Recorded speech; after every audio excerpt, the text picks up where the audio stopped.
કોરો શું છે તેની વિગતે વાત કરીશું, પણ આ તમામની વચ્ચે સૌથી મહત્વપૂર્ણ અને જે મોટો મુદ્દો છે તે અત્યારે બ્રેકિંગ ન્યૂઝ જે છે તે ફ્લેશ થઈ રહ્યા છે। એ સૌથી પહેલા મોટા સમાચાર સ્ક્રીન પર। જામનગરની મુલાકાત બાદ સીએમ પહોંચ્યા વડોદરા અને વડોદરા અસરગ્રસ્ત વિસ્તાર છે ત્યાં પણ શહેરની મુલાકાત લીધી છે।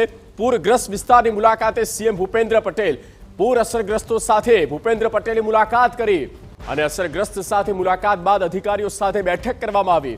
સીએમ પટેલે રાહત અને બચાવ કામગીરીની પણ સમીક્ષા કરી। સીએમ ભૂપેન્દ્ર પટેલની મુલાકાત અંગે પ્રભારી મંત્રી હર્ષ સંઘવીએ કેશ ડોલના વિતરણ અને રાહત સામગ્રીના વિતરણ તથા નુકસાનના સર્વેની કાર્યવાહી અંગે માહિતી આપી છે।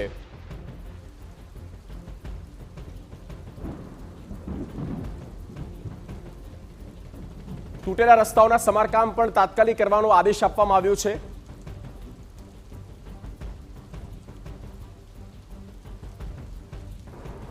કેશડોલ્સનું કામ તાત્કાલિક પૂર્ણ કરવામાં આવે।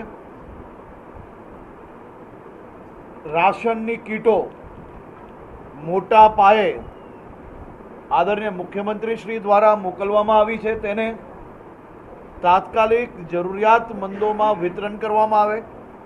આજે 35,000 જેટલી રાશનની કીટો આ એક્સ્ટ્રા અહીંયા ડિલિવરી કરવામાં આવી છે, જે કાલથી એની વિતરણની કામગીરી બી શરૂઆત કરવામાં આવશે।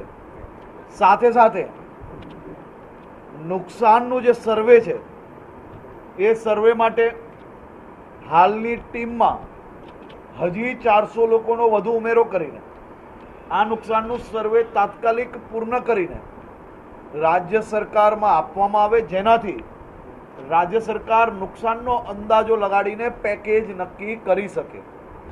આ માટે ટીમ ક્યાંય બી રોડ તૂટ્યા હોય તો એ રોડ બનાવવા માટેની સૂચના આપવામાં આવી છે। મહાનગરપાલિકા દ્વારા ઓલરેડી આ બાબતની સર્વેની ટીમ, આ બાબતની એક્ઝિક્યુશન માટેની ટીમો બી નક્કી કરી લેવામાં આવી છે।